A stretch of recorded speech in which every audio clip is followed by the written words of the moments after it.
Donald Trump has played so far. He's a billionaire businessman and property mogul. A front runner in the race to be the next US president.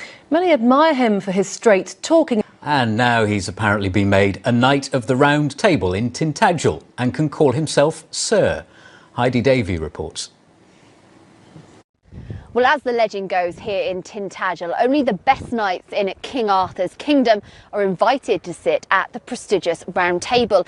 It's an honour bestowed on only a few, and Donald Trump has now been added to that list. The question is, though, why? So from henceforth, Donald Trump will be known at Camelot Castle as Sir Donald Trump of Camelot. He's really not joking, by the way, as the process for selection is extremely serious here in North Cornwall. We do it very, very rarely, and we do it. It is a great honour because the Noble Order of Camelot Castle is something that we do take very, very seriously. We have granted knighthoods previously. Some of them obviously are private for obvious reasons. I think he is one of the most noble men today in the world, and I think what he is doing is something that will go down in history, and I think King Arthur would be proud. It is still related to the Welsh nation and its heritage, and that I think is the key. You know, Arthur is part of our heritage. There is so much evidence for placing him in southeast Wales. It really is amazing that this idea hasn't been accepted. Well, I've never had any doubt that Arthur was a Welshman. And he appears fundamentally in the core of the lineage literature of royalty. Our Arthur now becomes the source by which the kings of England claim their right to rule. During the reign of Uther Pendragon, in the wake of the dragon-shaped star, Merlin foretold the coming of Arthur, a great warrior king who would defend his country and faith from foreign invaders and natural disasters. From the old Roman order that had withered and died, Arthur would sow the seeds of a nation that was to become Great Britain. Today, Arthur's name lives on, but did he ever really exist? Alan Wilson and Baron Blackett have gone further than any other researchers in establishing the facts behind the legend. Since 1977, they have been re-evaluating the most ancient British texts. Not only have they identified two Arthurs, but they've also found physical evidence to support their claims. The book that really brought Arthur to the attention of the world was The History of the Kings of Britain, written in 1135 by Geoffrey of Monmouth. Arthur's name had been recorded before, but it was this work that portrayed him as a knightly king. The problem immediately Stick it in deeper. Proclaimed an Arthur who fought the Romans and an Arthur who fought and defeated the Saxons. Stick it in deeper. And others. The immediate problem is that you have a 200 and maybe 25 or 200 defeated the Saxons. The problem immediately was that he proclaimed an Arthur who fought the Romans and an Arthur who fought and defeated the Saxons and others. The immediate problem is that you have a 200 and maybe 25 or 250-year-old king. This was pointed out by Polydore Virgil, the historian for Henry VIII of the Six Wives, and said this is impossible that you've got a 250-year-old king here. He can't fight the Romans and the Saxons. This was immediately used to say, oh, this history is false. But the obvious answer is that there are two King Arthurs. And there are two. And the man who fought the Romans did so in 383 to 88, and is very clearly recorded, and very well recorded, authenticated. And the man who fought the Saxons in the 6th century is a 6th generation direct descendant in the male line, and he is Arthur II. See, all of these legends come from real places. When Edward I claimed the throne of Scotland, among other documents which his learned clerks consulted was the prophecy of Merlin in Geoffrey of Monmouth's history. Here is an example of Geoffrey's portentous-sounding prophecies. A giant, snow-white in colour and gleaming bright, will beget a people which is radiant. Merlin's first appearance at the time of Vortigern, a chieftain in the days after the Romans left. As a usurping leader of the Britons, Vortigern had made the fatal mistake of inviting Saxon mercenaries into the country as auxiliary troops against an alliance of enemies from the north. Predictably, the Saxons didn't just do the job they had been hired for. They stayed on and settled more and more of their people on the lands they had been paid to defend. Finally, Vortigern lost control of them as they went on a rampage, massacring the British and despoiling the country. So, Vortigern himself had to flee to the safety of the mountains of northwest Wales.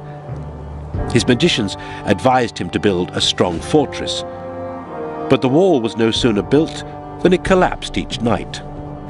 In the face of this bad omen, the magicians prescribed the blood of a boy without a father to be sprinkled on the foundation stones. In nearby Carmarthen, they found the young Merlin, whose mother was the daughter of the king of the Welsh kingdom of Dyfed. She had been impregnated by an incubus demon while living with the nuns at a local convent. So, Merlin had no earthly father, which qualified him for the role of sacrificial victim. The strange circumstances of his conception meant that he was also a wonder child, product of a union between the earthly and the supernatural, and his powers were soon demonstrated before Vortigern. Merlin demonstrated the shortcomings of the local magicians by correctly identifying the true reason for the collapsing walls, an underground pool in which lay 2 dragons, one red, the other white, sealed in stone. Once the pool was drained, the dragons fought, and, as they struggled for supremacy, a spirit of prophecy took hold of Merlin. Under its influence, he uttered many strange sayings. These were the Prophetiae Merlini that Geoffrey had put in his first book. Merlin explained the red dragon symbolized the Britons, and the white one was their enemy, the Saxons. The white dragon would prevail for a while, but ultimately the red dragon would throw it back across the sea it came from. He foresaw the rise of a leader who would hold back the invaders for a time, meaning Arthur, but not yet born at that point. And lastly, after many cryptic predictions, he warned Vortigern that the rightful princes, Aurelius and Uther, exiled offspring of the last Roman ruler, Constantine, were returning to claim back the kingdom and his life. This act of violence is commemorated at Dinas Emrys, or the Ambrosius Fort near Bed Gelert in North Wales. After establishing his credentials, Merlin helped the new king Aurelius to put up a fitting memorial over the mass grave of the murdered British leaders. For this, he travelled to Ireland, where there stood a huge circle of standing stones raised by giants. Using secret arts, Merlin dismantled the circle and had the stones shipped to Britain. Merlin went on to interpret the appearance of a comet in the form of a fiery dragon as heralding the death of Aurelius, the ascendancy of Uther, and the coming of King Arthur. He then played his well-known leading part in bringing about Arthur's conception by helping Uther Pendragon to deceive the wife of the Duke of Cornwall into sleeping with him at the fortress of Tintagel. The Duke of Cornwall is away fighting Uther's forces somewhere else in Cornwall, and Uther is changed by Merlin magically into the shape of Gorlois, the Duke of Cornwall. Gets into Tintagel and lies one night with the Duchess and then goes away. So she never knows that it wasn't her own husband, and that night was conceived the infant Arthur. There's no question in my mind but that this reflects the theme found over and over again in ancient Celtic mythology, whereby a king is believed to be the son of a god, or the god, Lugh, who sleeps with the queen on the night that the new king is conceived. And this was a matter of pride, that kings were each the son of the god. Recently, it was, I don't remember how many days ago it was, but Donald Trump was knighted, what's called the Knights of the Round Table in England. And only few people ever received this quote-unquote honor. But what I found was interesting is when I looked at the emblem, this secret society or this group of individuals that are brought to this round table.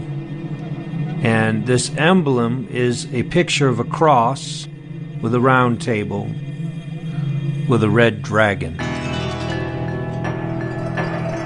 Now, what does the scripture say about the red dragon, people? The emblem of the knights of the round table, worn round the necks of all the knights, was given to them by King Arthur as part of the ceremony of their being made a knight. The red dragon of King Arthur represented their alliance to the king. The round table was illustrative of the eternity of God, the equality, unity, and comradeship of the order, and singleness of purpose of all the knights. Now, it says here that the red dragon represents the alliance to the king. Well, who's the king? The would-be assassin, the patsy, Thomas Crooks, reeks of MK Ultra mind. This is really scary.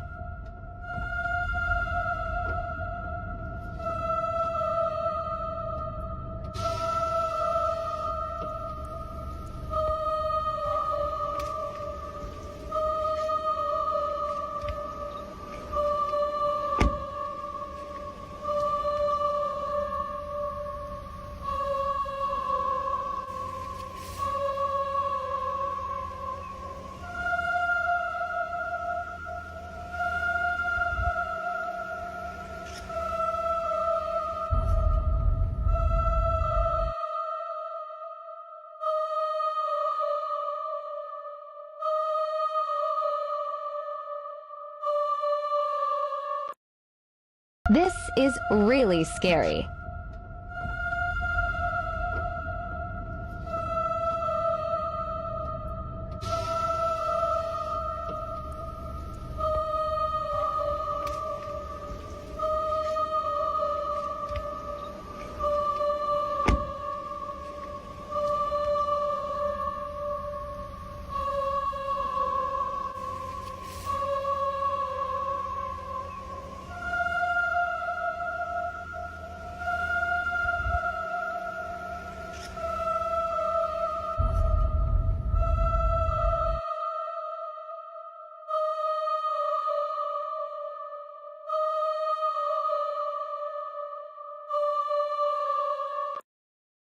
This is really scary.